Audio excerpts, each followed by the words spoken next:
जय हिंद दोस्तों। इस वीडियो में हम बात करेंगे इकोस्प्रिन 150 mg टेबलेट के बारे में। इसके बारे में जानेंगे कि भाई ये किस टाइप का ड्रग होता है, किस बीमारी में चलता है, किस तरह से ये काम करता है, इसकी कब इसकी डोज होती है, किस पेशेंट को कितनी डोज दी जाती है, साइड इफेक्ट क्या है, सावधानी क्या है, सब कुछ समझेंगे। सो देखिएगा। देखिए भैया, इकोस्प्रिन ना एक काफी फेमस दवा है। इसका ब्रांड नेम है इकोस्प्रिन। ये कंपनी आती है यूएसबी कंपनी की। ये 75 mg, 150 mg, 375 mg, इस तरीके से कई स्ट्रेंथ में आती है।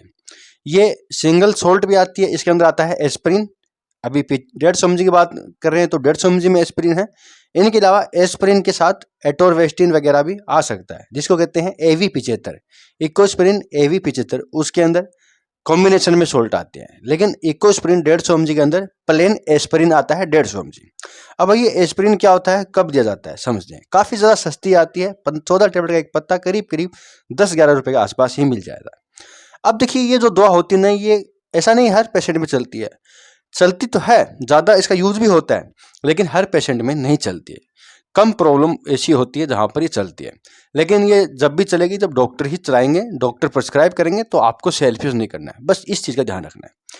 तो अगर डॉक्टर देते हैं तो किस पेशेंट को देंगे, तो पहले समझते हैं भाई एस्प्रिन होता क्या है। देखिए भैया, एस्प्रिन एक एंटी प्लेटलेट दवा होती है।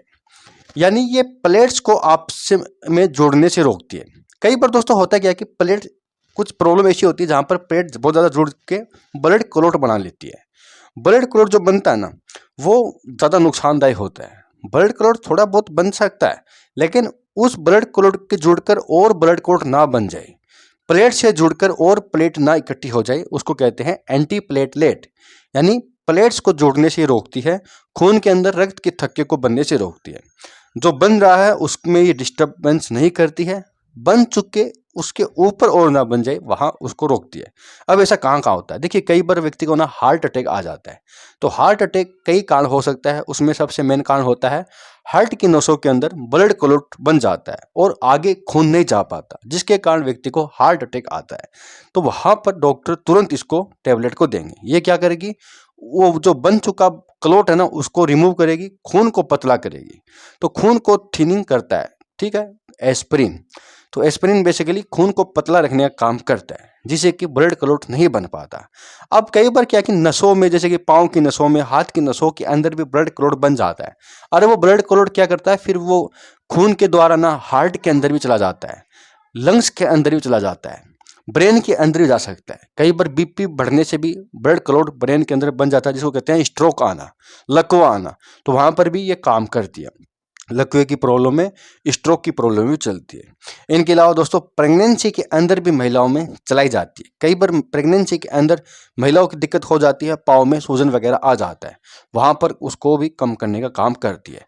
क्योंकि ये एक तरह का non steroid anti inflammatory drug होता है, एनाल्जेसिक ड्रग होता है। कई बार होता है कि दोस्तों स्वेलिंग आना, क्योंकि ये प्रोस्टाग्लैंडिन नाम के केमिकल मैसेंजर को ब्लॉक करता है, जो कि सूजन, ईचिंग, स्वेलिंग का कारण बनता है। तो उस केमिकल मैसेंजर को ब्लॉक करके भी काम करता है एस्पिरिन। प्रोस्टाग्लैंडिन केमिकल मैसेंजर के साथ साथ और भी कई तरह के केमिकल मैसेंजर को ब्लॉक करता है। तो कई बार होता है ना, उंगलियों में सूजन आ जाता है, पाँव की उंगलियों में, पाँव भारे हो जाते हैं। तो प्रेगनेंसी के अंदर महिलाओं के पाँव में सूजन वगैरह आ जाता है, तो वहाँ चल सकती है, नॉर्मल बात है। इनके अलावा ये बुखार की प्रॉब्लम में, दर्द की प्रॉब्लम में काम आने वाली एक अच्छी ड्रग है। लेकिन उस कंडीशन में डॉक्टर कम ही देते हैं। खून में रक्त के थक्के को कम करने के लिए, खून को पतला करने के लिए ज़्यादातर देते हैं, ठीक है। इनके अलावा काम आ सकती है बुखार, दर्द की प्रॉब्लम में, सूजन, ईचिंग की प्रॉब्लम में, लेकिन कम दिया जाता है। अब बात करते हैं इसकी क्या डोज होती है। देखिए भैया, वो पेशेंट की कंडीशन पर डिपेंड करता है। पेशेंट की कंडीशन कैसी है, अभी हार्ट अटैक आया है या कोई खून में दिक्कत है, खून को पतला करने के लिए दिए रहे हैं, तो देखा जाता है किस प्रॉब्लम में दे रहे हैं। तो इसकी जो डोज होगी वो एक होगी, कभी कभार दो भी हो सकती है, ज़्यादातर एक ही होती है। और अपने डॉक्टर के अकॉर्डिंग लेना है, उन्होंने किस तरह दिया। बहुत ज़्यादा सीरियस ये टेबलेट होती है, ऐसे नॉर्मल टेबलेट के अंदर नहीं आती है। डॉक्टर के अकॉर्डिंग चेक वेक करके दिया जाता है। ज़्यादा पतला खून भी ठीक नहीं होता, तो मेजरमेंट करना पड़ता है, चेक करते रहना पड़ता है, डॉक्टर को दिखाते रहना पड़ता है। बात करते हैं भाई साइड इफेक्ट्स। देखिए भैया, इसके साइड इफेक्ट जो होते हैं ना, ये ज़्यादा साइड इफेक्ट नहीं करती है। लेकिन कई बार क्या है कि भाई इनडाइजेशन होना, चक्कर आना, नोजिया होना, कब्ज रहना, ये थोड़े बहुत मामूली साइड इफेक्ट करती है, कुछ ज़्यादा गंभीर साइड इफेक्ट नहीं होते। और ना इसकी जो डोज होगी वो डिपेंड करेगी पेशेंट की उम्र के ऊपर, पेशेंट की कंडीशन के ऊपर।